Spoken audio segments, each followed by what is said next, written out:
when lives are on the line. Are there any obvious injuries? These men and women will risk theirs The lad who was driving's got blood coming out of his face. to save yours. RTC trap. They deal with the most serious injuries. The patient is described as bleeding heavily. Directly below his ear.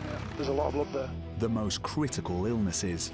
The reports of a male who's in cardiac arrest, and without any action, the patient will die. The 2 Yorkshire Air Ambulances cover Britain's biggest county. He's fallen 30 foot from the roof. Oh, yeah. He's got a big cut to his head. 5 million people rely on them All right, sorry, sweetheart. to deliver cutting-edge emergency medicine Yeah, we're just going to go to sleep. He's not looking particularly good. at high speed. If you can activate your major hemorrhage protocol. Every day brings high stakes.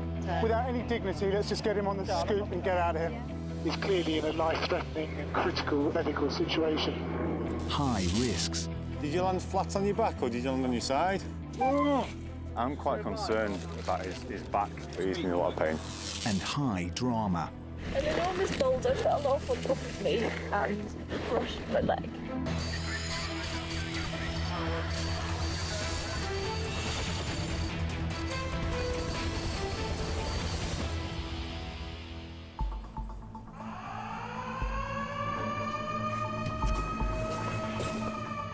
It's early evening, and at Air Ambulance headquarters, HeliMed 99's rotors are running. What was the Chris? He says it is the one that we got originally. Okay. The team are taking off for a serious crash in the Leeds suburbs. A biker is badly hurt, and Dr. Neil's skills are desperately needed. The information we've got at the moment from the scene is that he's unconscious, which means he's not awake and not responding normally, which is evidence of a very bad head injury.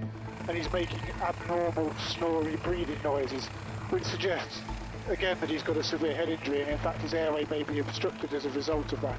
He's clearly in a life-threatening and critical medical situation. Okay, we've got the scene. I'm looking at landing. Based on where the light is. I was pointing with the aircraft there, that's where I'm going. Pilot Gary is landing on a sports field. I don't know where you're going to get out of this field. Might be that fencing at that top end, you know where that tree is. Yeah, there is, yeah. The job's behind us, isn't it, Gary? Yes, It mate, is, yeah. Onto the road, turn left. Sloping ground. You happy with auto trim? Yeah, I'm happy with it, mate, yeah. Yeah, there's some 99 landed soon, haven't They'll have to cover the half-mile to the accident scene as quickly as possible. Thankfully, a passing police van means they won't have to do it on foot. Yes. That's good timing, thank you very much.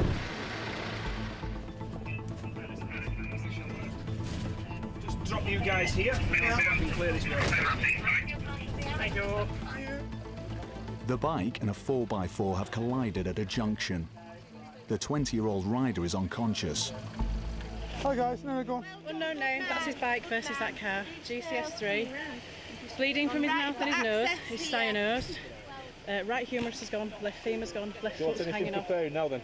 We've just got IO access. Dr. Neil must act quickly if the biker's to survive.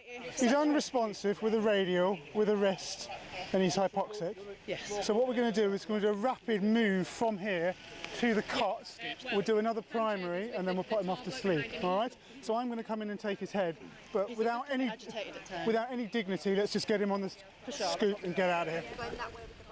The biker has multiple injuries. They need to make sure they've not missed any.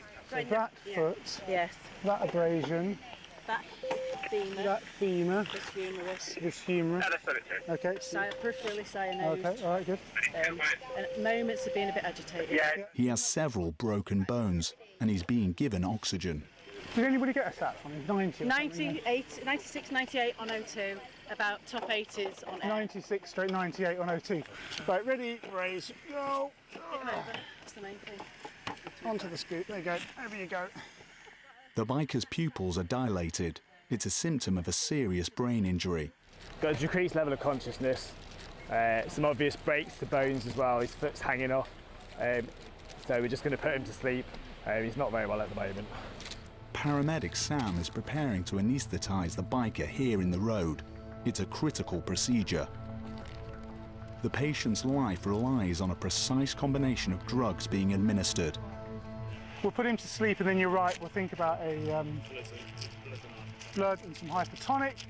I want nasal cannula, and I'm going to want the bag and mask to pre-oxygenate him with. So I want the bag and mask to full circuit. Dr. Neil is turning the road into an operating theatre. Can I get you nasal cannula on, and then start to pre-oxygenate him via the bag and mask with the circuit already connected? Yeah. Thank you very much. What's his name doing now? Don't know. Is anybody in a position to try and put another cannula in? Yeah. Okay, try and do that for me, please. Thank you. Dr. Neil wants to be able to get drugs quickly into the biker's bloodstream. Who put the IO in? I did. It flushed and it's working. And he hasn't got a break in his femur on the left side above the IO. Yes, it has. He has. Okay, let's go to cannula or a humeral IO, please. Yeah, we're just going to go to sleep because actually he's not looking particularly good now. Are you happy for me just to go to sleep? Okay. Pete, are you happy? Yes. Lovely. The biker is deteriorating. He's losing blood internally. Tube, no bougie, size 8. Putting him to sleep will allow the patient's brain to rest. Right, tube's through the cuffs, through the cords, and it's at 22 centimetres, thank you. Do us a favour with that. Thank you very much. Guys, we're going to hospital in one of your ambulances. Can it be facing the right way and ready to go? Thank you very much. Yeah, he's going to need some blood. Is that all right, Pete? Sats of 77, multiple injuries. He's got a very weak carotid and I can't feel anything else. The biker is now under controlled sedation, and the race to get him to hospital is beginning. So we've got an unknown male motorcyclist. He's had a pre-hospital anaesthetic. We're going to give him some blood. If you can activate your major hemorrhage protocol, and we'll be with you in 15 minutes by road. So, shall I take anything back or just... No, leave us with everything, mate. Thank you.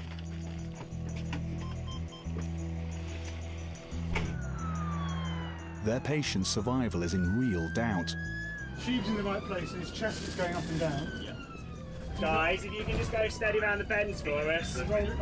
They're giving him donor blood and a drug that prevents internal bleeding. The team are travelling by road, giving Neil more room to continue treating his patient.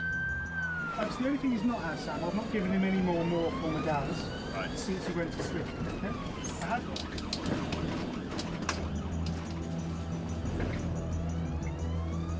So 1 mil midazolam. Yeah, 1 mil Medalis.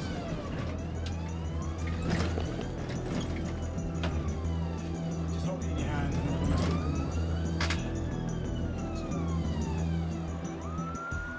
It's 5 miles from accident scene to regional trauma centre.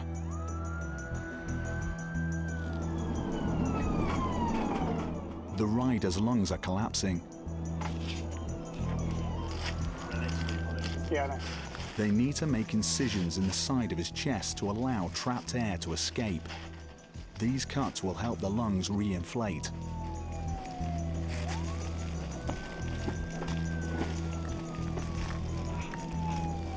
The biker's life is in the balance.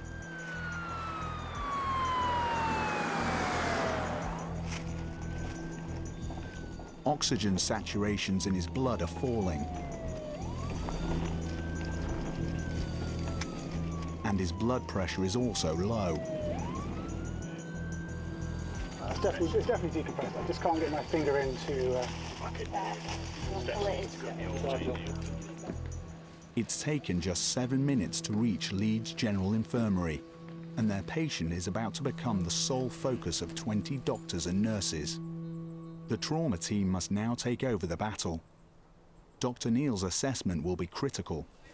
He's a motorcyclist, unknown male, GCS 3 coming up a little bit better, at most 5 on the motor score, with bilateral large pupils that have come down a little bit since he's gone to sleep. He's had TXA, he's had 2 units of blood, he's had 1 of morph and 1 of gas since he's gone to sleep. He had ketamine and rock with an easy size 8 tube at 22 centimetres. This is a life or death battle. The trauma team may not win. They don't even know their patient's name. Police are desperately trying to find his family.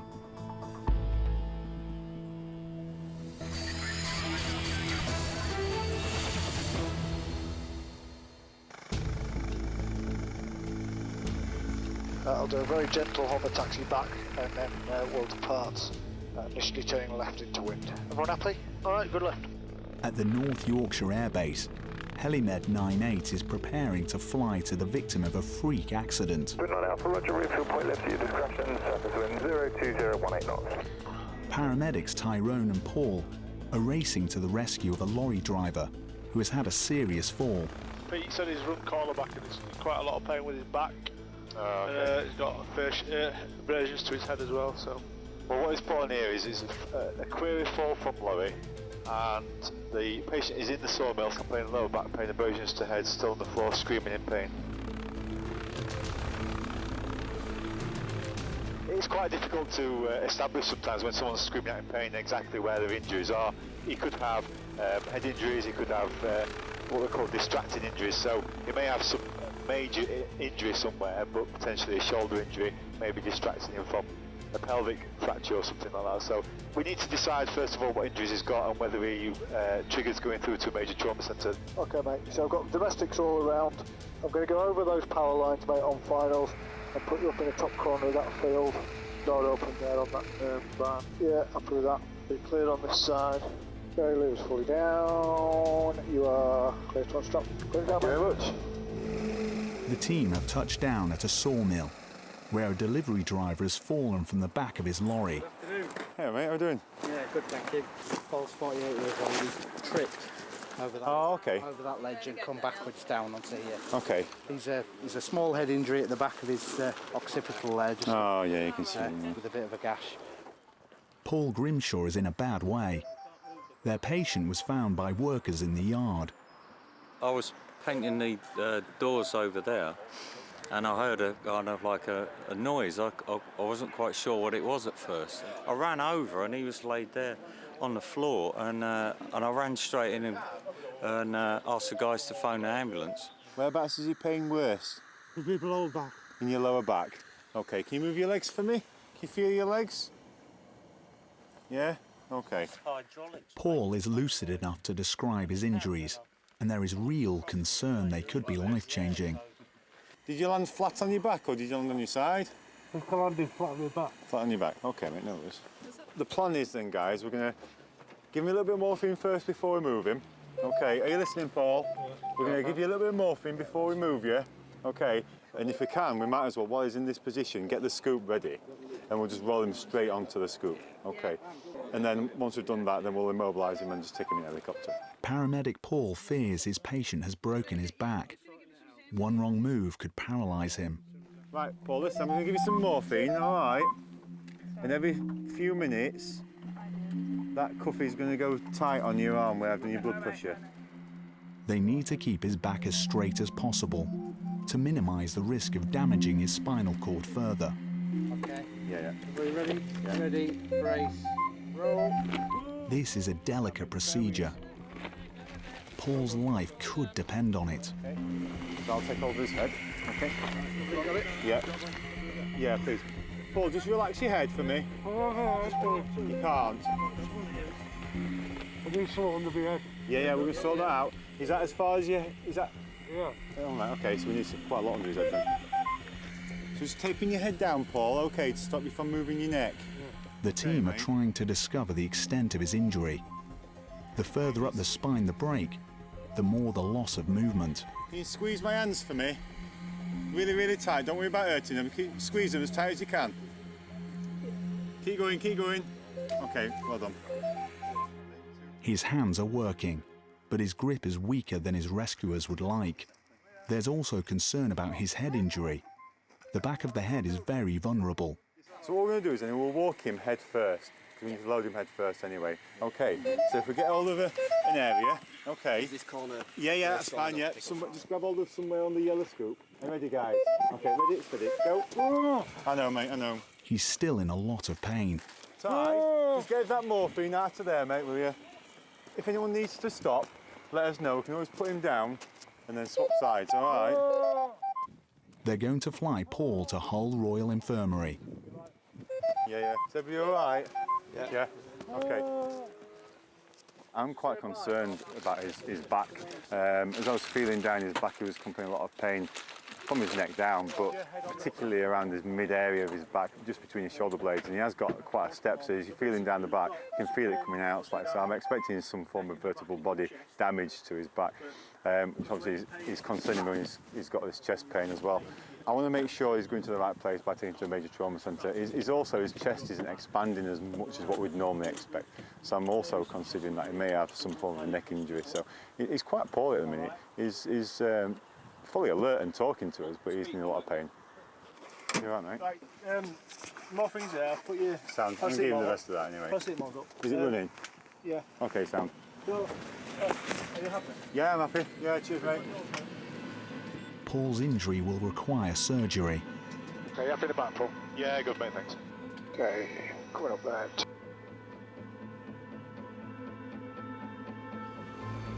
It's a 10-minute flight. For spinal patients, the smoothness of the air ambulance makes it preferable to a road journey. Any slight movement on a spinal injury could cause problems with the spinal cord, which obviously eventually, if it's untreated or done quite roughly, it can actually cause them to be paralysed. Fortunately, at the minute, Paul does have good strength in his hands and he's able to move his legs. One slight movement and that might all change. Pilot Harry is on final approach to the major trauma centre. We'll kick it round in a second once I'm happy the tail's clear. I am now.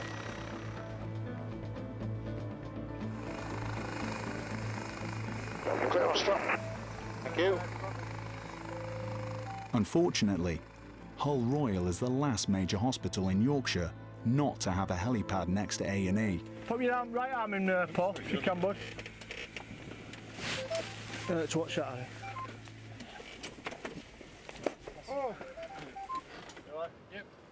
Paul will complete his journey by ambulance. In the next hour, he'll undergo X-rays and scans. It's the beginning of a long, traumatic road to recovery. Doctors at Hull Royal find he's broken his spine in 3 places. I just thought, I'm not going to make it, you know, I'm not going to get back to work, you know, I'll never get back in my life, sort of thing, you know, I'll never get back to what I was before this accident. And now I'm sort of feeling differently. Yeah, I feel a lot better. Nearly 2 years on, Paul is still not fully mobile. I'm still recovering, I've still got a disability in my foot. And, you know, hopefully in time, you know, I'll get better. You know, but it's time will tell. But Paul has now returned to work on a part-time basis. I was 3 months in hospital. I was 3 months in a wheelchair. How I am at the moment, you know, I can't believe how well I'm doing. I can only get better. And that's what I'm aiming to do. It's harvest time in North Yorkshire and the combines are out. But one remote field is the scene of a serious accident. They don't have a precise location, so Helimed 98 must find it. Okay, standard departure, northeast. Any questions, guys? No. Power's coming in. Head desk from 98 lifted towards Nathan, over. Paramedics Sammy and Sam have been scrambled to find a horse rider who has dialed 999 after being thrown. She is badly injured. It looks like this job's in between the A19 and Long Lane, which is the road that runs north out of Borrowby. Over. Do we know what colour clothing or if she's still laid on the floor? Over. She might not even have a horse near her. Probably legged it. She's laid on the floor. She thinks that her hip's broken or dislocated. Over. The rider's location is sketchy, to say the least. She's actually lying in the middle of a field or track, I think, but she's not entirely sure where she is, so the helicopter comes into its own here, really, because obviously we've got a really good global view of everything from the overhead. So we'll hopefully sort of go overhead the area that we think the calls come from, and search for the lady there. It's probably not going to be very good access from the ground, so we'll probably get to her quicker. The team have 20 square miles to search and few clues. This could be really tricky. Horses everywhere, yeah. It's quite a big area, isn't it? Yeah. There's quite a lot of fields around it, and lots of horses. Is she near the edge or centre, and is it green, brown, or cropped? Yeah, I don't know. The caller's still on and it's quite a long pace. It's quite difficult to get answers to questions out of her. We've got horses that are a bit spooked on my left-hand side. They've run full length of that field. Then the crew get help from the ground. You passed overhead the patient, you need to go back south. It's in a yellow field with some big brown bales over. Yellow field, brown bales. That's back to the right. Yep, we'll do that. They're waving. Is that her visual there? Is that her in the field? I've got Yeah. one on the ground. Visual, Yeah. visual. Yeah. A 9-8 visual with patient. You got that fast? Yeah, I've got it, mate. All good your side, Sammy? All looks good. Okay, we are down and locked, guys. Idle. Idle, you'll clear out. 29-year-old Bernice Potter is in a bad way. Hiya. Don't move, all right? I'm just going to have a quick chat. What's your name? Denise. Denise. My name's Sam, okay, from the Air Ambulance. What's happened? My horse got spooked. And Just phone you off and so emergency into the middle of the field, okay? Do you want to just tell them we're here? yeah, I'm here. They're here. Okay, I'll leave you with them. Were you knocked out at all? No, Okay, and you've got your helmet on. You haven't got a body protector on or anything, have you? no. Okay. Cancer treatment a few years ago left her with brittle bones, and Sam is worried. I'm going to have a little feel down the back of your neck and I'm just going to check everywhere, all right, just see where it hurts. And then we'll get your pain source, so I know you're in a lot of discomfort. Just don't move your head. Any pain, don't move your head, just keep your head really still. Any pain where I'm pressing? No. Bernice was thrown when her horse was spooked.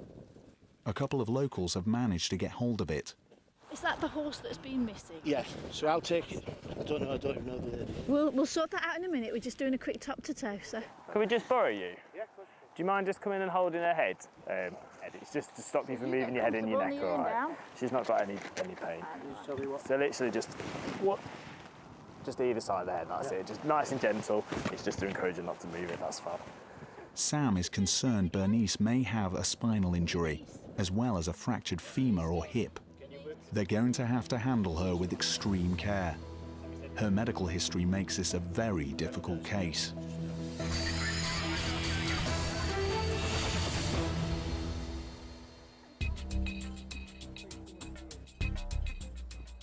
The rock faces of Yorkshire are a playground for climbers.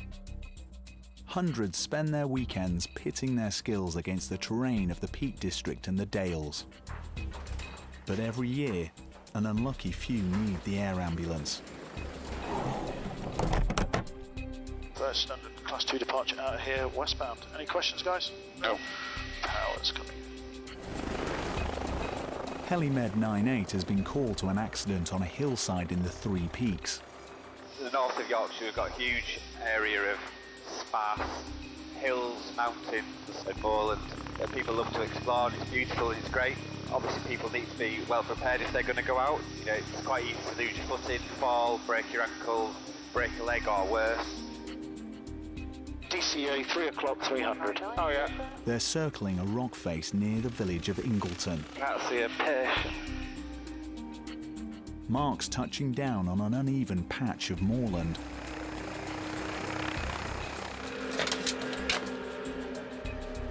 Well, we've landed kind of halfway up a hill on a bit of undulating ground. The patient seems to be down that way, sort of at the bottom of a sort of sheer cliff face, so we can't get any closer.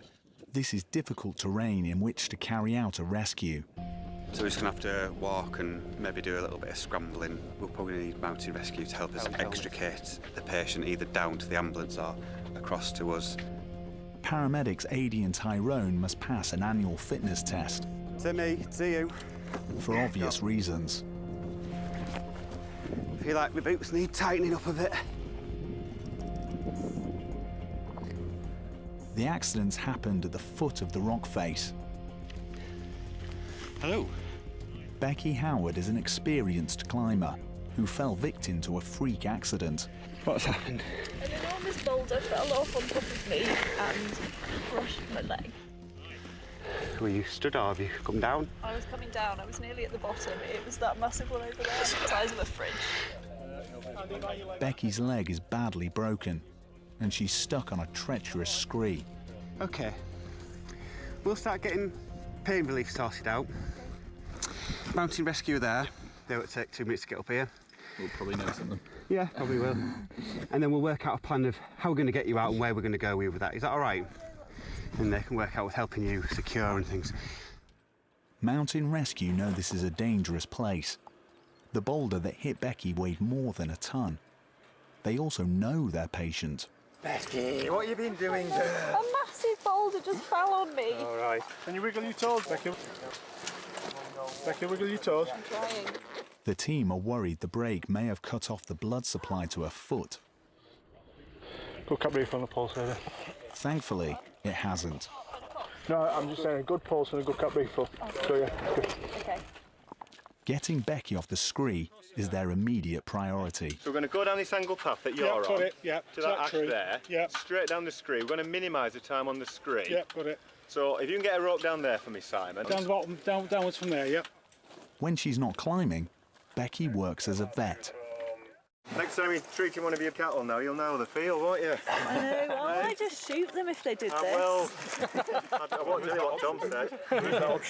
I'm going to give her some ketamine, so she'll come up a bit drowsy. At the point where I say, OK, we're good, then I'll move out of your way. You're absolutely fine. Becky's been given the same drug she often uses on her animals. Ketamine was first developed as a livestock tranquilizer. Oh, wow. Just... I feel like I'm totally high. Yeah. Oh, my goodness. Just relax. Oh, my goodness. Just relax. I feel like I'm in a... Oh, my... Just relax. Luckily, she'll have no memory of the next few minutes. It's a side effect of the drug. All right. Relax. At last, her leg is straight. The relief will be almost immediate. Right then, Becky, we're going to get you onto the stretcher now, all right, mate? So you're perfectly safe. I'm still here looking after you, but the mountain rescue guys are going to get you onto this stretcher. The rescue team will have to negotiate the rocky slope without sustaining another casualty. The location she was in, at base of a crag above a scree slope, means it's quite difficult. So we've had to administer the drugs through the paramedics, put her onto a stretcher, and then slowly carry her down through the scree slopes.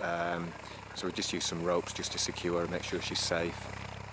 Mark's moving HeliMed 98 to get it closer to their patient. Becky's boyfriend was climbing with her. Been to this crag innumerable times, so I know it quite well as well. You're out doing what you love and something happens like this, but it's people you know that turn up. And, you know, they're always willing to help, and they're there within half an hour. It's brilliant. Yeah, couldn't ask for better. They're going to fly her over the county border to the regional trauma centre in Preston. Might do class 2, but we'll just lift up and see. Surgeons there are on standby. Becky's case is far from rare. Yorkshire's huge, vast and quite sparse place where you can get to the middle of nowhere quite easily. I suppose ourselves and the mountain rescue are quite invaluable in terms of getting to certain patients who like to spend their time in those really nice, beautiful places in the middle of nowhere, places that land ambulance can't get to. The team fear their patient has a spiral fracture. It's particularly hard to treat and often requires metal implants. Descent acknowledged, we're landing. Coming forward. And we are down. In the next hour, Becky will find out the extent of her injury. It could be some time before she's fit to climb again. X-rays reveal Becky has 8 spiral fractures in her leg. Surgeons are forced to implant a titanium rod into the bone, and it's 3 months before she's fit to return to work. It's been a traumatic experience.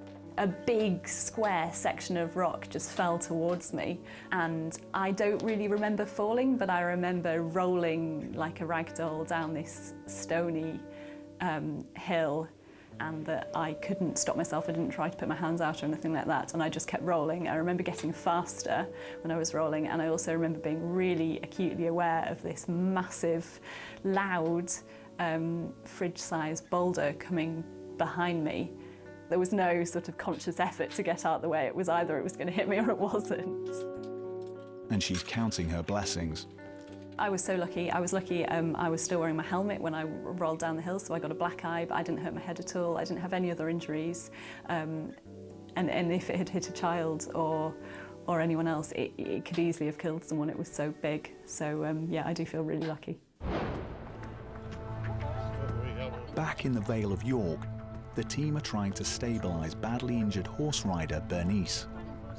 She fell 6 feet, and cancer treatment means she's very vulnerable to serious complications. What I want to do is pop a little needle in your hand and give you some stronger medicine that helps with the pain. Is that okay? Bernice is pale. Hip injuries can cause internal bleeding as bone fragments puncture blood vessels. So what we've got to do is basically, we've got a stretcher that's split into 2 pieces, so we'll slide that underneath you, okay, and then we'll get you onto the aircraft, okay? I'm just giving you some pain relief before we do that, because it's going to hurt moving you, okay?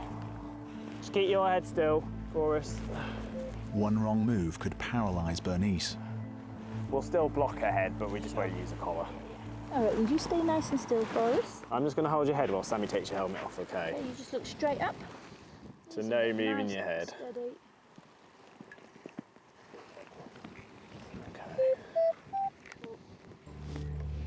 A ground ambulance crew are arriving to back up the HeliMed team.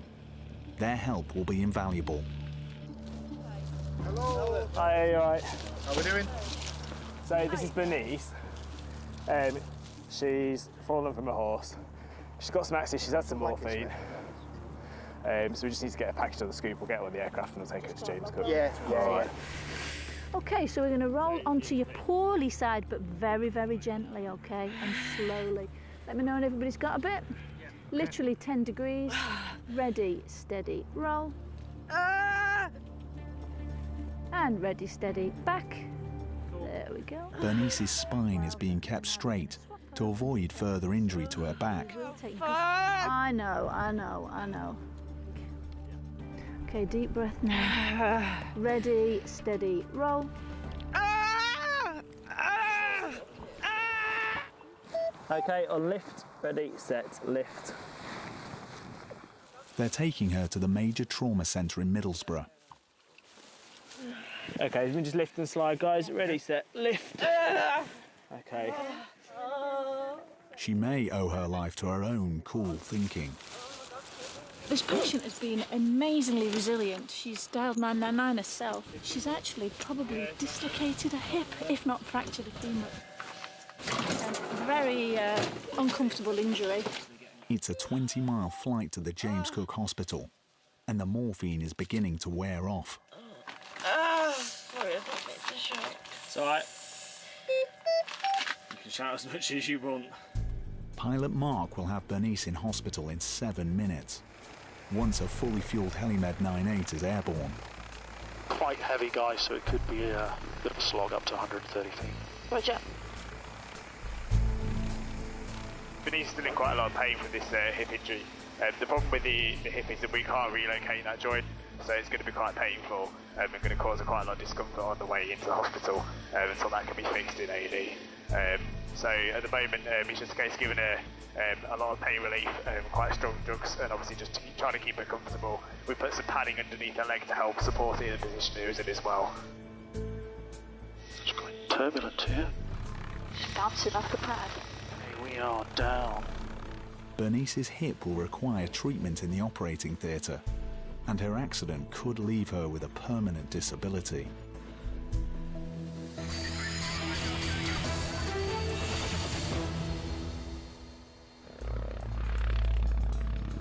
HeliMed 98 is heading south with paramedic Pete and Dr. Sarah on board. You got an idea what we're going to, Sarah? My understanding is we're going to a 7-year-old who has got a broken ankle and something else. Query open fracture. I think it's a knockdown. And it's where? Doncaster. This could be an upsetting and difficult case for the team. Probably the more complicated thing with children is able to manage the pain and how we would go about that, because adults have a greater understanding of what's happening, and children, because they will obviously understand what's happening, but probably to a lesser extent it can make them a bit fearful. So we want to control their pain really well, but otherwise the fracture management is the same as it would be with an adult. The girl is in the care of a local ambulance crew. They've moved the patient, so to be fair, we should be able to land next to the patient. And in a school. Oh, brilliant. It's good news for pilot Elaine. Right, it's this road here, isn't it? It's just... Yeah, let's all up for a DCA at a primary school.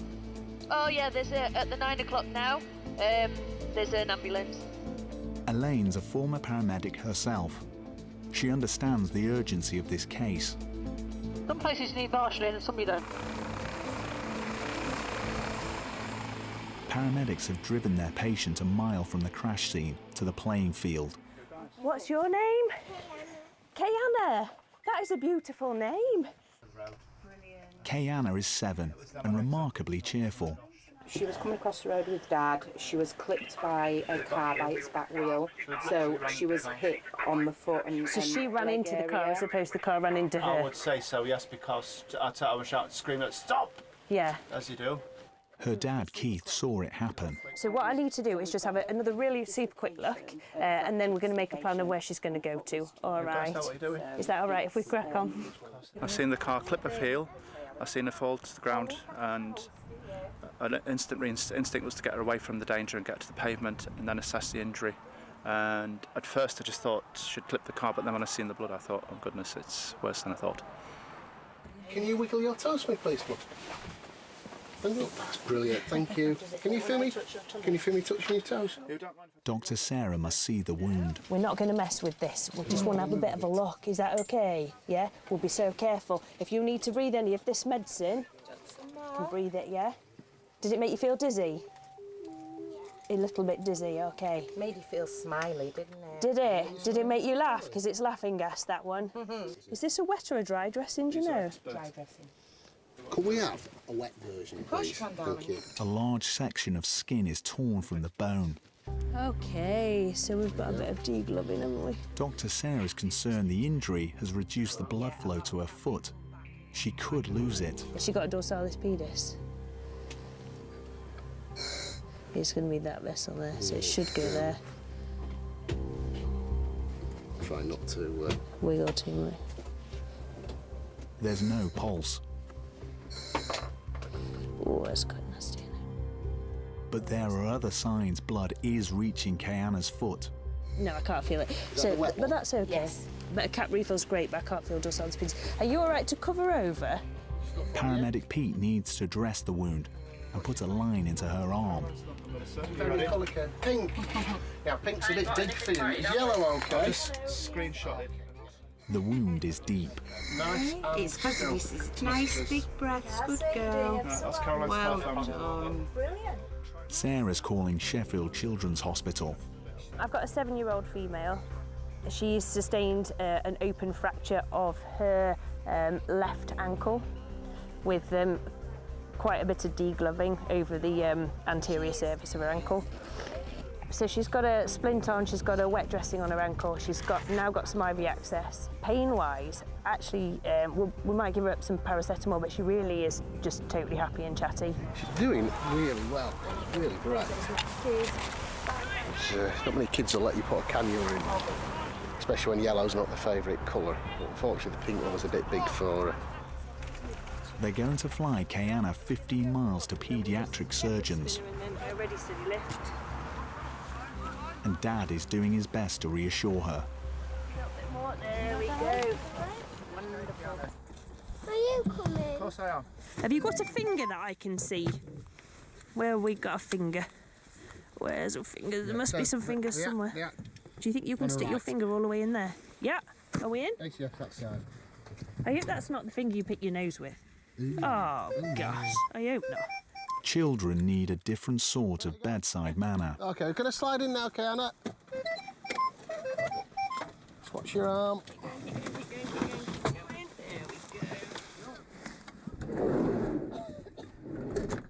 We'll get settled in and then we'll get you in there. Yeah. I'm not worried about myself. I know. I know you can only tell me what you know. It's quite a nasty wound that we can see. But also, it's just looking for what we can visually see. Everything's intact. It's just pulled the skin away. Well, thank you. I appreciate your help. No problem at all. Right, so if you want to just jump in.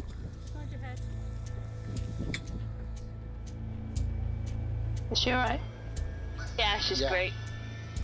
Absolute star. She is. She's braver than I would be. Kayana will undergo surgery tonight. She was lucky to survive the collision with the car. Although the wound is deep, Sarah is optimistic. She can't hear us now, but if this is her ankle and the bone is broken, so this bit of her ankle bone is broken because I can see that it's sticking out. The blood supply to her foot is present, so I'm happy about it. I just can't feel a pulse. But when I press on it and let go, I can see the blood supply is there, so I feel really happy about it. So this is nothing that can't be fixed up. It's just it needs to go to a specialist place to do it. Helimed 98 is landing in the park that doubles as a helipad for Sheffield Children's A&E. Clear your side, mate. Clear to your left. Cheers, mate. 98, landed. In the next few hours, she'll be undergoing surgery. Okay. Her injury is serious, and she'll face a long recovery.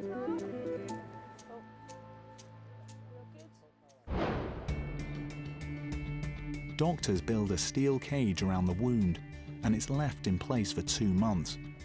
Then Kayana undergoes plastic surgery, but now she's back on her feet. They took some of my skin off and put it on my foot. You had a skin graft, didn't you? Yeah. Very good, man. You were very, very brave. You didn't cry once, did you? For her dad, it was an ordeal too. Frightening for me because as a parent, I think you feel it more than your children. She was just sat there like, as if it's no big deal. I'm like, gosh. And she's been left with only minor scarring. Fantastic to see the improvements. I was looking every day at the leg and thinking, yeah, it looks a bit better every day. Very positive to see the recovery process. Even the hospital staff were amazed how quick things were healing. Horse rider Bernice needed 6 hours of surgery to repair her broken hip. But she has now recovered, although the accident has left her with a limp. The biker critically injured in a crash in Leeds was 20-year-old Jack Brownbridge. He needed 3 operations, including one on his brain. He was in a coma for 4 weeks. I said, Jack has always only done what he wanted to do, when he wants to do it. And he just opened his eyes and looked at us, as if to say, where have you two been? And I was like, he's back. Couldn't believe it, honest. You know what I mean? I told you. I mean, even now when we go to hospital, the doctor will come to me and say, there's only you that ever believe that. Check my hand and say, yeah, he is a walking miracle. Because all the tests, especially on his brain, said he'd never wake up. And they said if he did, he'd need round-the-clock care. But he is now fully recovered. I look at him and I see it all the time, the accident, him laid in bed with all the tubes, and then how good he's done. He said he won't get back on a bike.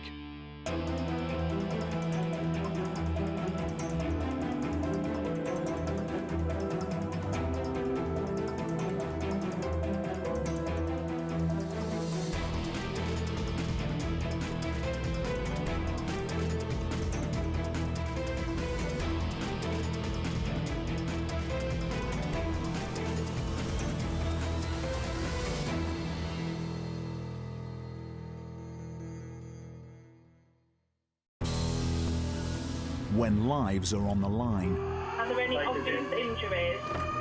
these men and women will risk theirs The lad who was driving got blood coming out of his face. to save yours. RTC trap. They deal with the most serious injuries. The patient is described as bleeding heavily. Directly below his ear. There's a lot of blood there. The most critical illnesses. The reports of a male who's in cardiac arrest, and without any action, the patient will die. The 2 Yorkshire Air Ambulances cover Britain's biggest county. He's fallen 30 foot from the roof. Oh, yeah. He's got a big cut to his head. 5 million people rely on them All right, sorry, sweetheart. to deliver cutting-edge emergency medicine Yeah, we're just going to go to sleep. He's not looking particularly good. at high speed. If you can activate your major hemorrhage protocol. Every day brings high stakes. There's a lot of blood there.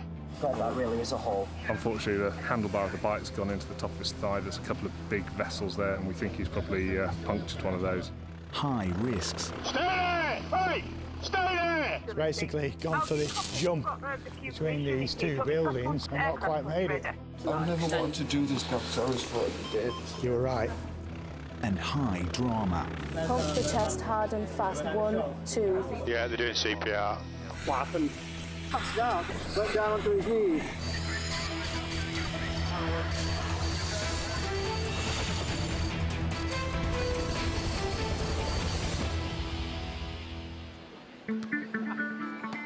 It's summer, and Yorkshire has become a playground. The holiday season is in full swing, and thousands of people are heading out into the dales and moors. But in the ambulance control room, a life or death 999 call is coming in. Ambulance service, is the patient breathing? A cyclist on a remote Pennine track is bleeding from an artery. It's an emergency for paramedics Pete and Andy and Dr. Steve. Let's go. Let's go. The patient could bleed to death in minutes. Basically, Jeff, head for the wind farm on the nose. We understand that there's a young male that's fallen off a push bike with possibly some injuries to his leg. The caller sounded very panicked on the initial call. It was unclear actually if the person that had fallen off the push bike was unconscious or not. So whilst our ADF dispatcher's getting an update, we're starting to head towards the detail. NS398, we've got 4 minutes to run. Have we got an updated location, over? Yeah, I've put it on D4H. It's on the dirt track near Ogden Water. The patient is described as bleeding heavily from the groin area. Over. Oh, that's a brake lever, isn't it? Although they can't be certain, the team suspect it's a bike injury they've seen before. No, I've got 2 colleagues, one of which who put a brake lever through his axillary artery, and the other one out in the Peak District put his brake lever through his femoral artery. The visitor centre's just down there. Right down here. Right directly below us, yeah. It's the one with the rocks. There's a lot of blood there. Yeah. Yes, sir. So it's going to be out, down at the back, down that Out track, and then back in. and back in, yeah. Seconds count. The only thing saving the patient is pressure being applied to a gaping wound in his groin by his brother. Okay, you're doing good work. Keep pressing. Yeah, we're going to help you out. Hey, buddy. Hiya. I'm Steve. This is Andy and Pete. We're here to help you. 17-year-old Jake Walton is fighting for his life. We're going to work around you, but get you sorted, buddy. I'm sorry, Jake. Jake was out for a bike ride with his 14-year-old brother Kian when he came off and was impaled on the handlebar. His femoral artery is punctured. Sorry, fella, this is going to hurt a little bit. I do apologise. Keep opening your eyes, Jake. Give you some painkillers a bit. We just need to get this stopped bleeding, all right? If it wasn't for his brother, the chances are he would no longer be alive. I'm surprised I've been able to keep it together. It's a good job I've grown up. I'd be crying at the moment. You've done a brilliant job. Yeah. Well done. Can you move this leg at all? No. He said he can't feel it. Keep really still. Could I just borrow you just to keep a bit more pressure on there? Right. Push. We're going to take your jeans off, Jay. Still with us, buddy. Keep your fingers directly on there. Sorry if this hurts, Jay. Kian is lending the team an extra pair of hands. His brother's injury is major. Oh my God, that really is a hole. Are you there? Jake is very pale, the symptom of massive blood loss. He needs a transfusion, and Andy is preparing a unit of blood carried on the aircraft. Does his blood type matter? No, we're giving him O negative, which anybody can have, okay? Right, okay. Yeah. We're going to get on the scoop, and then we're going to walk round to the aircraft.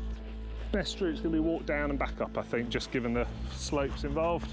And we're just going to literally get Jake to scooch his bum up and slide it under. Okay, is everybody ready? We're going to go move, ready, steady, move.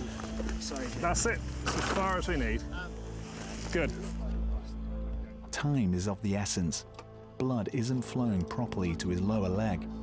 He needs major surgery. Can you put my leg down? Can we pop that leg down? Yeah. Go down, buddy. All right, that ain't any better. Okay, we're going to give you some painkillers to make it better. Okay, Jake? Please do. We will do. Yeah. I think you've earned some. Unfortunately, the handlebar of the bike's gone into the top of his thigh. There's a couple of big vessels there, an artery and a vein, and we think he's probably punctured one of those. He's had a really big bleed out onto the ground here. We've assessed him, got some intravenous access, given him some emergency blood. His brother saved his life by putting direct pressure onto that wound.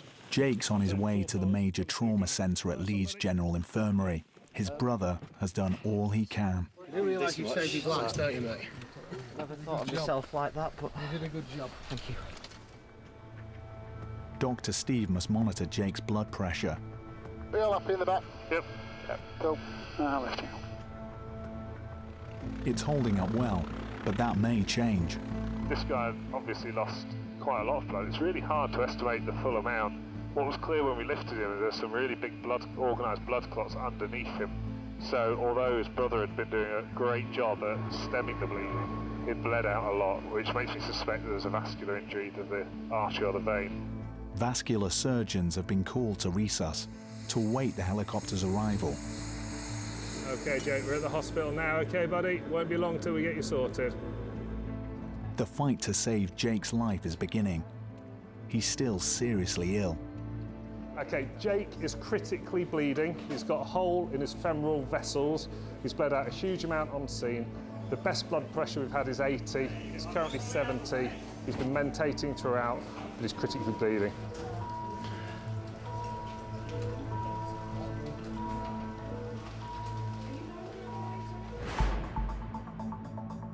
It's mid-evening at Air Ambulance headquarters, and an emergency call is coming in from Rotherham in South Yorkshire. Fall from 30 feet. He can't go on his legs. We're going. The patient's a free runner, leaping between buildings for fun. Apparently he's jumped 30 feet onto the ground and landed on his bum.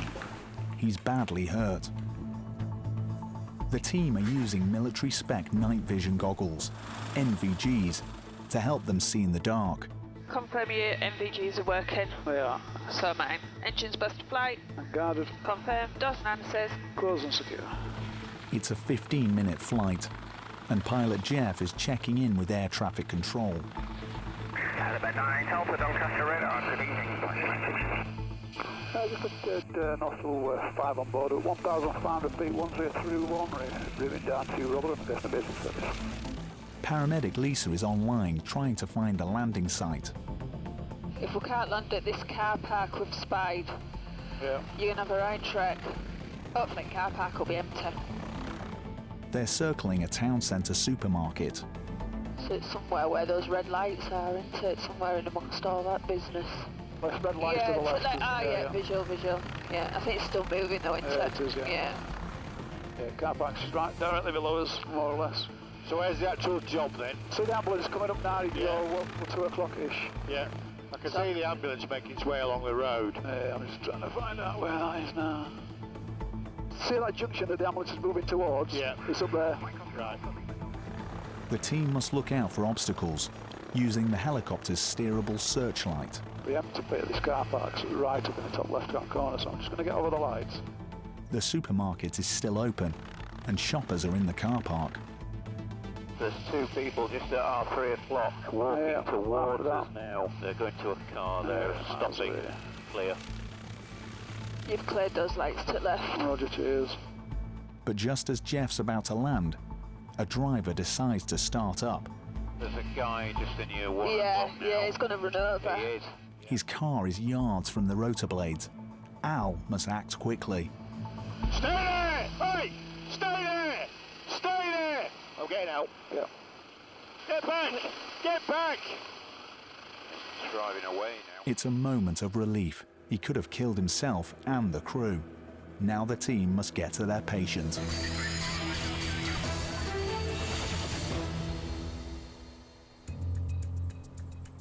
In Rotherham, paramedics Lisa and Al are heading out with Dr. Becky to find the victim of a bizarre accident. It's a bit of an odd one, this. It's a young gentleman who's been on the roof of a shop, tried to jump across to the next shop, by the sounds of things, and missed. So I reckon somewhere here there's a little ginnel that goes through. As we were coming over the top, I could see where we needed to be, but there was all this lot in the way. Oh, we're in the right place, look, it's right here. Their patient plunged 3 stories.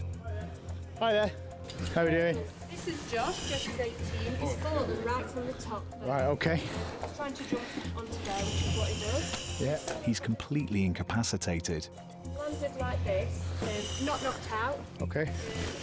Says he's not banged his head, hasn't got any pain in his head anywhere. Which obviously he's bad, but he's got no pain there. He's got pain lower back. Josh Copley is 18. They suspect his back is broken. Sort of as we thought, 3 running. Don't know how he got up there, but it's basically gone for this jump between these 2 buildings and not quite made it. His back must be immobilised to protect his spinal cord. Thing is, Josh, it don't matter now because it's happened, hasn't it? Regrets are of no use to you. Okay, we'll try and sort that out for you. So he's got potential for a kind of crush fracture, hasn't he, from that mechanism. He needs emergency surgery. All they can do is make him comfortable. So you're into like free running and stuff then, Josh? Is that what you were doing? I've never wanted to do this, Doctor. I always thought I did. You were right. Al is trying to find out if Josh is paralysed. You feel me touching your knee there, Josh? No. Can't feel that. What about here? Yeah, I can feel you feel that? And here? Yeah. So it's just on the inside of your knee that you can't feel? I feel nothing there. Nothing there. Okay. It's worrying news. Josh is going to be driven to A&E for scans. Today's fall could affect him for the rest of his life.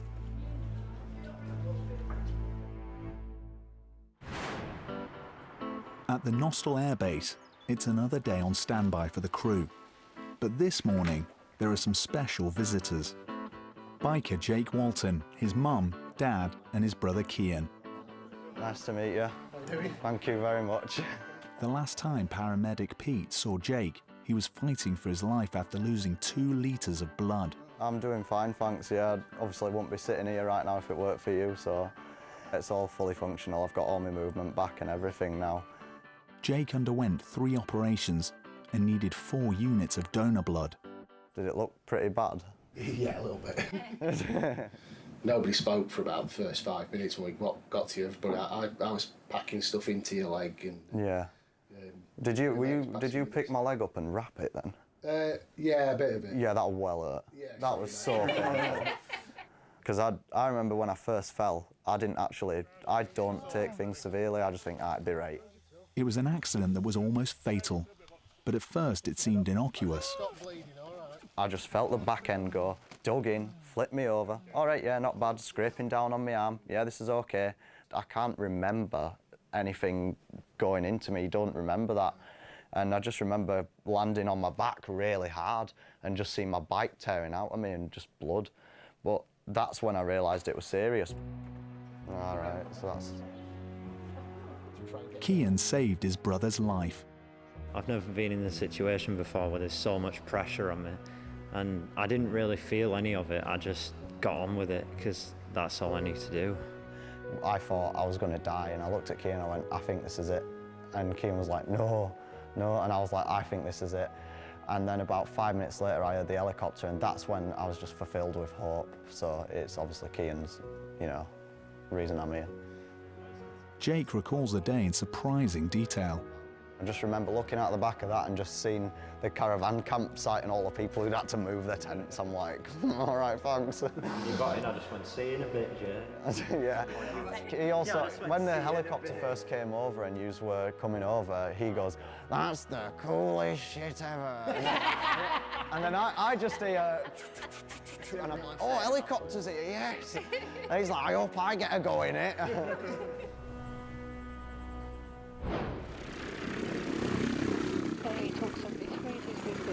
Helimed 99 is scrambling to an incident, while 999 call handlers are actively involved in keeping a patient alive. Listen carefully and I'll tell you how to do chest compressions. Make sure he's flat on his back on the floor. Place the heel of your hand on the breastbone in the centre of the chest, right between the nipples, and put your other hand on top of that hand. So I need you to go at this pace. 1, 2, 3, 4. Emergencies do not come more urgent than today's mission for Dr. Paul and the team. We're going to a golfer that's collapsed on the fairway. The initial call was that they were semi-conscious and having difficulty breathing, and we've just had an update now, so they've gone into confirmed cardiac arrest with some bystander CPR, so that being the members of the public doing chest compressions at the moment, which is one of the most important things that can happen. People stood there, doesn't it, about 1:30-ish, 2 o'clock? I think that's it, don't you? You got the wires below? Yeah. Thank you. The golfer's survival is in the untrained hands of his friends. Yeah, they're doing CPR. Pilot Elaine's dropping her medics on the fairway. Okay, auto trim out, mate. Auto trim off. Cheers. 1014, continuing 4267. Let's go. Thank you very much. Doors up there. The team are hitting the ground running. I'll get on him. Do you want to put the pads on, mate? Right.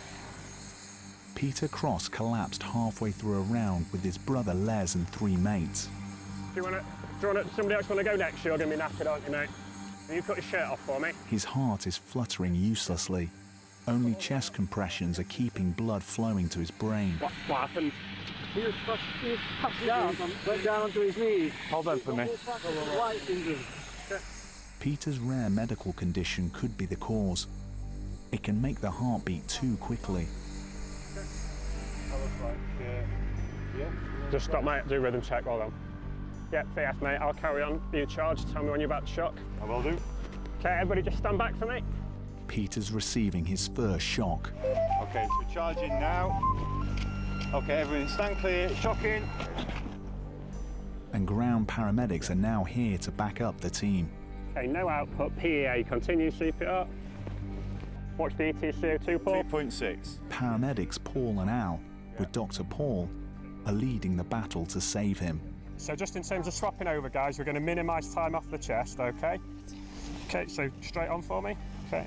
Only 1 in 20 people survive a cardiac arrest. I just see the monitor. All right. Paul, can you get a pulse at the top end with CPR? Okay, and just stop. Rhythm check. Any pulse? No. Continue CPR. PEA. And the longer it continues, the lower the chances of them surviving. Okay, so we've probably been going roughly 10 minutes, a bit longer. It's getting close to the point where the team will stop chest compressions. So another 60 seconds-ish to rhythm check. So again, we'll minimise time off the chest, just give me a few seconds to rhythm check. Okay, so off the chest, rhythm check, any pulse? No. Continue CPR. Peter's heart is failing to respond. Got ETCO2 up to 3.5, it's the best we've had so far. Before giving up, Dr. Paul wants to confirm how long Peter has been down. Medic 3 air desk, CPR 1 going still. Can you just remind me of call connect time, over? Yeah, call connect was 11:07, and it started CPR at the time of call.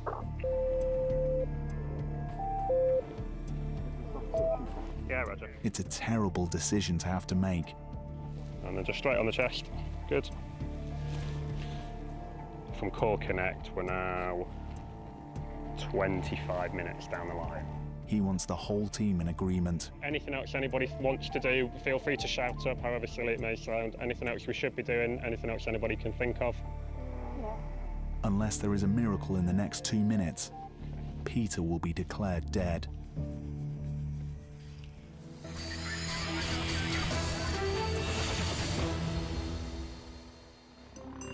In North Yorkshire, Helimed 99 is returning to base. But already there's a new emergency. On the junction, A19, horses were just coming out of first. There's been a serious smash on one of the county's busiest roads. It will be first on scene, it's a 3-car RTC. My plan is to join the A19 and then find the accident. Yeah. Visual static traffic. Yep. No, we've got visual. Paramedics Sam and Adi will be on the ground within 6 minutes of the 999 call. Can you get out of this right field? If you can see an exit, I'll put you in it. Pilot Harry's aiming for touchdown in a crop of oilseed rape. I'll be able to get out. We can always remove the helicopter if we need to transfer. Yeah, there's a gap in the hedge. Is it? Right, okay, let's go for this then. Clear on the left. 3 vehicles have been in collision. The driver of the white Polo is badly hurt. Hello. This is Susan. She's complaining of a shin in her chest and her right and her left hip here. Okay.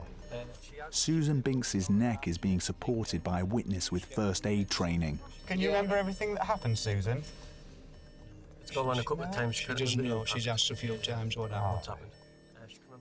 Paramedic Adi fears Susan may have a head injury. She sustained a major impact. So you were travelling towards York from Thirsk.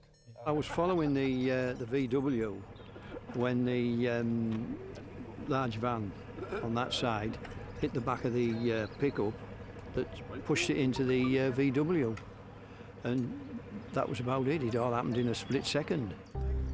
Susan has serious health problems, made much worse by the accident.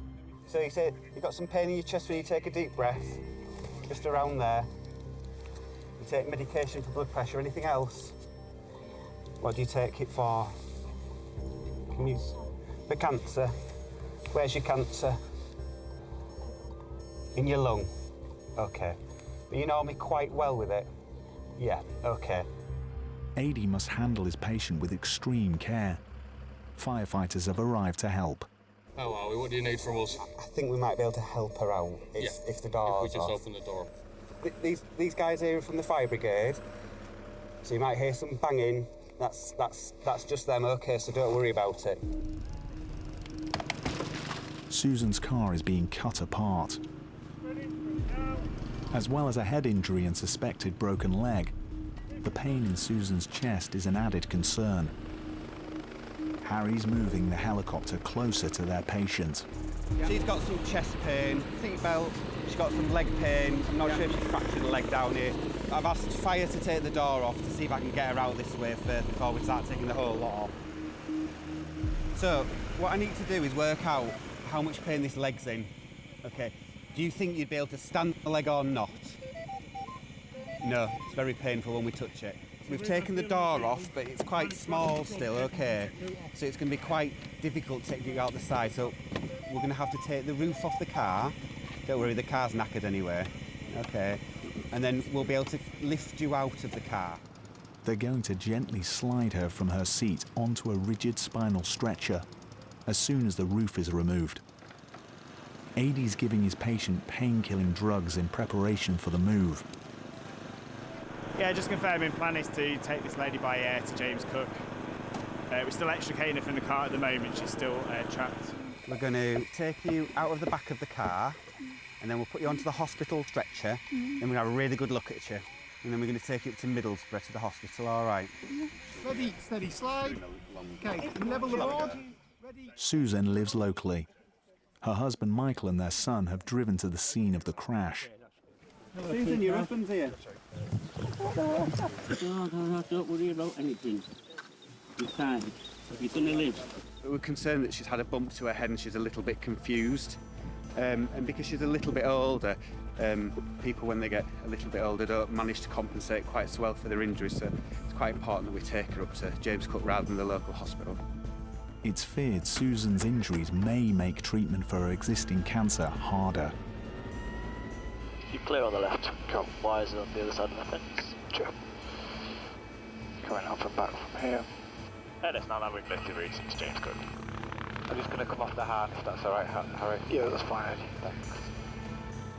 She's being flown north to Middlesbrough and the major trauma centre. Right, monitoring is working now, which is good. Doctors are on standby to examine Susan as soon as she arrives. And it's now landed James Cook. First, the hospital team will try to establish the cause of her confusion.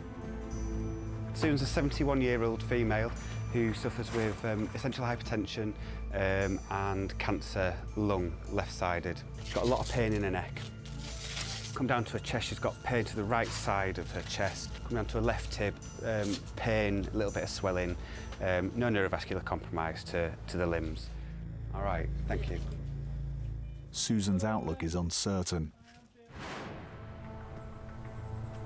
90 miles to the south, on the fairway of a golf course in South Yorkshire, Dr. Paul and the team are fighting a losing battle to save a player in cardiac arrest. Okay, so should we do what we did before then? So stop, rhythm check. Okay, any pulse? Yeah, I think there is actually. Then, when all seemed lost, there's a breakthrough. He's making some respiratory effort there though. Okay. Are you sure you're trying to check a groin one out? Yeah, femoral, see what we think. I can definitely feel somewhere. If there's any doubt, we'll continue. Okay, continue for me, there's doubt, so just continue for the minute. Golfer Peter's heart seems to be responding. Okay, so are you all right to go back on the chest, mate? I know you've been on a few times, but so same as before then. So rhythm check. He's beating the odds, but his life is still in the balance. Yeah, pulse. Definitely got one. Okay. Oh yeah, I've got one now. Yeah, I've got it now. So you just keep managing the airway then, mate, at the top. I'm just going to put BP on cycle, and then we'll get that 12 lead done. 11:41, Ross. His brother Les and his mates are in shock. What's it looking like, Doc? So we've got his heart beating again at the moment. Okay. We just want to see what the ECG tracing shows, and then we'll decide where he needs to go from there. Okay. They're planning a dash to hospital. Can I leave you guys to get him on the stoop and get him onto there? Is that okay? Peter will be going to the Northern General Trauma Centre in Sheffield. Ready, steady, lift. Watch his arm, guys, watch his arm. It's got a camera in it and all that. Les is leaving to pick up Peter's wife and tell her the news. They still don't know if it will be good or bad. That's better. Yeah, that's good. Brakes on, guys, please. The team are going to intubate their patient. It will minimise damage to his brain. And I've got a view of the cords, it's a grade 2 view. Bougie, please. Paramedic Paul is sliding a breathing tube down Peter's windpipe. And bougies through the cords. Okay, good. I'll just wait a second. Okay, bougie coming out. Keep hold of the tube, mate. Cuff going up. Good. Right, I'll leave it to you guys to start moving into the aircraft. I'm just going to put in the pre-alert to Northern General. Peter's now unconscious. Who's his relative? His brother Les. And is he gone now? He's gone. Fine, okay. So we're going to take him to Northern General, okay, because that's where they can best deal with heart attacks, okay. Yeah. We're going to fly him, so it'll be a little bit quicker for him. Okay, so I'll just let the Northern General know we're coming. It's obviously very, very poorly. Okay. You guys did a great job with the CPR, with the chest compressions. Okay, we wouldn't have got this far if it wasn't for that. So we'll do the best we can for him. Yeah, whenever you're ready, mate. You're right there, Doc. Yeah. Just starting to think about breathing again, isn't he, mate? This chap's has had a cardiac arrest, which is, about as bad as it gets, really. Fortunately, his friends and colleagues on the golf course have got on with doing some CPR, which, has given him a slim chance. After our arrival, we worked on him for maybe 20 minutes and then managed to get him pulse back, and he's now just starting to breathe a little bit for himself. But it is really early days yet. We see this quite a lot in cardiac arrest, and it doesn't always convert to a good outcome. Okay, engines above to fly. Confirmed by flying guardian. Yep. Pilot Elaine's an ex-paramedic. Doors analysis. Close secure. Close and secure in the back. Close and secure. She knows all too well Peter's survival could rest on the speed of this flight. Fuel. He's flaps locked, and we've got enough to get to the Northern. His oxygen levels are as good, trying to make his oxygen levels as good as we can get them, and blowing off his carbon dioxide, so that's a medication. Blow off his carbon dioxide, and that'll try and protect his brain a little bit more and give him the best chance of making a meaningful outcome in the long term. The team are fighting to keep their patient alive. To be honest, if his friends hadn't been there and started chest compressions, then by the time we had got there, he would have already had too much brain damage, and I suspect we wouldn't have been able to get his heart started again. So it can't be emphasised how important it is that people who see somebody collapse in the street, if you think that they're not breathing, to start doing chest compressions immediately, and that's as important as anything we can bring medically. The fight to save Peter is about to be taken over by the cardiac team at the Northern General. It's a battle they may not win.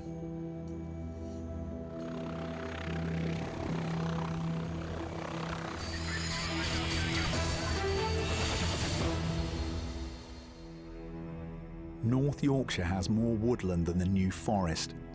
Millions of trees cover the foothills of the moors, and thousands of people work in the woods. But today, one of them is in trouble. HeliMed 98 is racing north to answer a call for help from the other air ambulance crew. 1 mile, 1 minute. That's to the grid. Yeah. Pilot Lee and paramedic James must find somewhere to touch down in dense woods. Oh, I might have somewhere to land just below me now. Yeah, got on visual, yeah. Can you see this little landing spot right 3 o'clock low? It's quite tight. You've got quite a few trees this side. I don't know whether you'll have space with that big conifer, mate. Lee used to fly Apache gunships for the army. What do you reckon on stick? You're all right this side at the minute. You're good left at this time. Today he's using his experience to bring Dr. Sarah's medical skills to a badly injured patient. Can probably afford to come a little bit left if you need to. The trees are feet from the rotor blades. Quite a lot of loose shit underneath as well, mate. Good left. Finally, they're down. That was the dummy run, yeah? Okay, I reckon we can get in here for the next time. Deep in the woods, the crew of Helimed 99, who've arrived by road, are treating a man hit by a falling tree. Yeah, I'll sort that out. I'll come back on scoop with me anyway. They need a helicopter, but they're in a radio dead zone. It looks like the crew from Helimed 99 is in a bit of a black spot with regard to airwave, and there's no phone signal. So we've not really been able to get a clinical update. We've landed due to the nature of the initial report of injuries. 39-year-old gamekeeper Rob Easton was felling trees with a chainsaw when he was injured. This young man is Rob. He's been working on this tree. Yep. He's been chopping. It's falling. It's Yeah. kind of hit his back and his side. Yeah. Kind of like diagonally, it knocked him to the ground. He's complaining of lots of pain in his back. His abdomen's quite kind of tender and generally sore. Rob was lucky to survive the impact of the 40-foot tree. Do you want a pelvic binder on and stuff? Yeah, because he's been hit by a big tree and he's a bit It's fair tacky. dues, yeah. And his tummy's quite sore, so. It's feared he's fractured his pelvis, sparking a massive internal bleed. My back, my hip. Been a bit of an accident after he's chainsawed the bottom of one, and it's not fallen the way that he expected to. So as it's fallen, it's hit his kind of the side of it, the left side of his back. What's your pain out of 10, Rob? 12. 12, that's pretty bad. It's the worst pain I've had. There's lots of cuts and bruises and probably some rib fractures under there. And as it's kind of continued on its way down, it's hit his pelvis and his knee. So it's broken kind of the top part of his lower leg. Their patient's in a very remote place, 3 miles from the nearest road, and he's in a lot of pain. We're going to give you some ketamine. It's a really strong painkiller. It's a little bit strange. It makes you feel like you're dreaming, but whilst you're awake.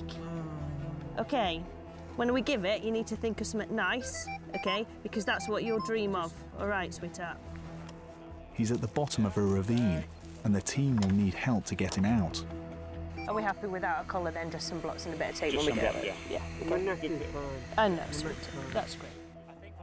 Luckily, a mountain rescue team training nearby have turned up to help. The volunteer mountain rescue team here just makes everything a lot safer. They obviously come with lots more pairs of hands. All right, Rob, we're going to move from here now, okay? We'll get you warmed up. We'll get you off to hospital. In a minute, once we're ready, we've done the clinical stuff, these guys will get involved and we'll move the stretcher up to this flat piece of road, package him up, and then they'll help us carry to the aircraft. Ready, brace and lift. Okay, good. Without mountain rescue, this would have been a dangerous and difficult operation. Lift higher, up, forward. Get resty on, guys. Keep coming. Rob's being flown to the regional trauma centre. Okay, mate. Yep, all good, mate. James Cook's in. Lee must reverse out of his tight landing spot. Okay, so there we are in the hover. Good left. The helicopter is heading 30 miles north to Middlesbrough. He's got a little bit cold because he's been outside in a really awkward position, and it was pretty uncomfortable for him to be extricated. So he's needed quite a lot of painkillers, but now we're in the aircraft, he seems an awful lot more settled. Observations-wise, he's great. Rob's heading for x-rays and scans. His injuries are potentially life-changing.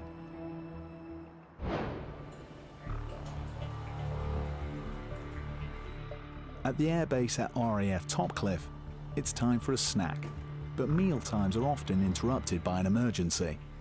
50 miles away, Air Desk dispatcher Andy is monitoring a 999 call coming in from a farm in North Yorkshire. Fall off a horse. Grid reference, you ready? Sierra Echo 362 797. Lunch is on hold. It's a case for Helimed 99.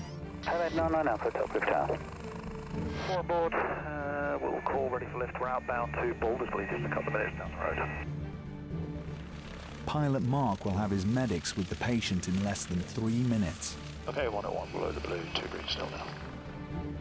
What's up looking for me? It's a farm, so it's somebody fall off a horse. They're looking for a rider taking part in a drag hunt. These people in the field here. Visual, see? Yeah. Desk 9's lifted about 2 minutes ago. We have visual with the extended plan. No, Roger, thanks. Tail good? Tail is good. Now just take primary and monitor down. Yeah, I'm here, aren't I? If you need anything, so. Paramedic Al's helping Mark shut down the engines. Tony's heading off to the huntsman. I'm Tony. About 300 meters. Okay. Horse rolled over me. I was very lucky to stand on the kicking in the ribs. It stood up, kicking ribs and stood on you, did Well, Alex will tell you what happened, but I didn't actually see it. I was underneath it. But What's your name, buddy? Tim Eastby. As far as I know, I was galloping down here and the horse has gone down a rabbit hole and rolled over with Tim on it. Tim Easby's a farmer, and in Yorkshire, country folk don't like to cause a scene. Get to score your pain out of 10. Not been no pain, 10 worse you could imagine it. What are you saying it is? I'm not screaming. I'm not. It's just pain. It's not. Give us a number, 1 to 10. Oh my God! Don't ask me to do that. I mean, it's pathetic, but it's. No, it just helps. Half out of 10. 5. We'll say 5 then. Yeah. All right. The hunt began with a tot of spirits, called a stirrup cup. It could be easing Tim's pain. You got any pain? No. In your pelvis at all? No. Problem is, Tim, because you've had a horse roll on you, it's a lot of weight, is that, isn't it?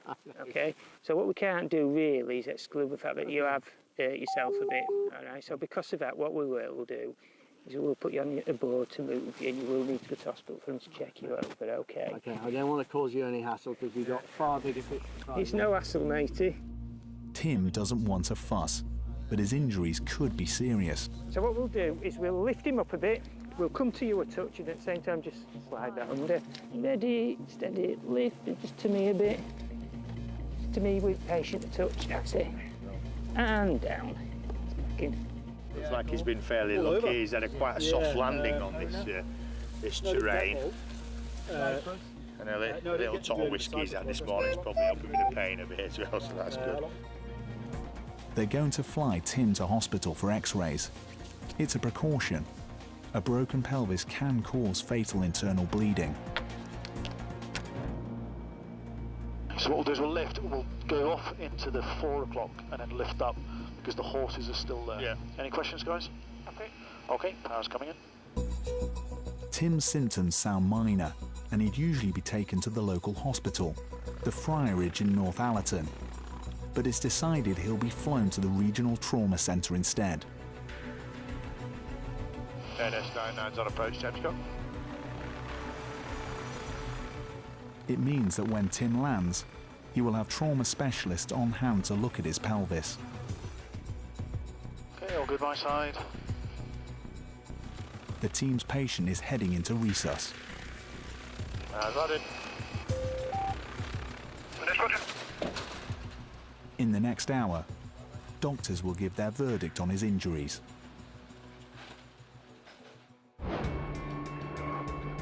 X-rays reveal Tim has broken 4 ribs, but his pelvis and hip are only bruised. He was sent home after treatment, and he's now back on his horse. Freerunner Josh broke his back in 5 places, and his ankle in 13 when he fell from a roof. His accident has left him with partial paralysis in his leg and muscle damage to his eye. He also has memory problems, but he is lucky to be alive. Sadly, golfer Peter Cross died soon after being admitted to hospital. But his rescuers did give his widow Diana the chance to see her husband alive for the last time. Myself and my family are eternally grateful to the Air Ambulance and to the paramedics for what they did for Peter.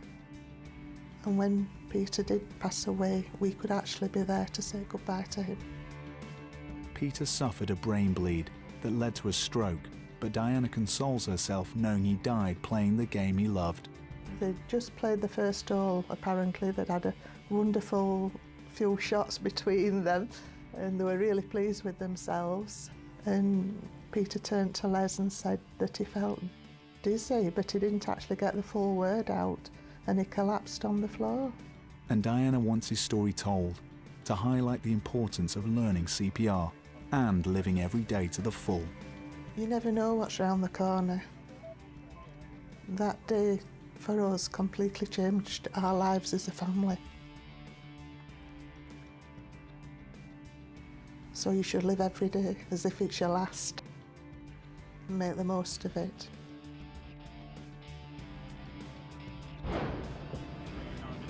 Motorist Susan Binks was found to have a brain bleed and she needed major surgery on her broken leg.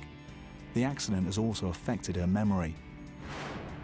And gamekeeper Rob Easton also needed surgery on his badly broken leg. I was in hospital for 21 days, 3 weeks.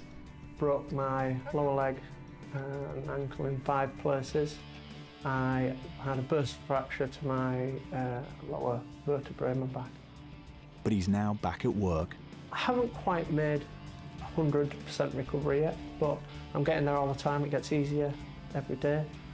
So probably my advice to anybody would be don't pick a fight with a tree.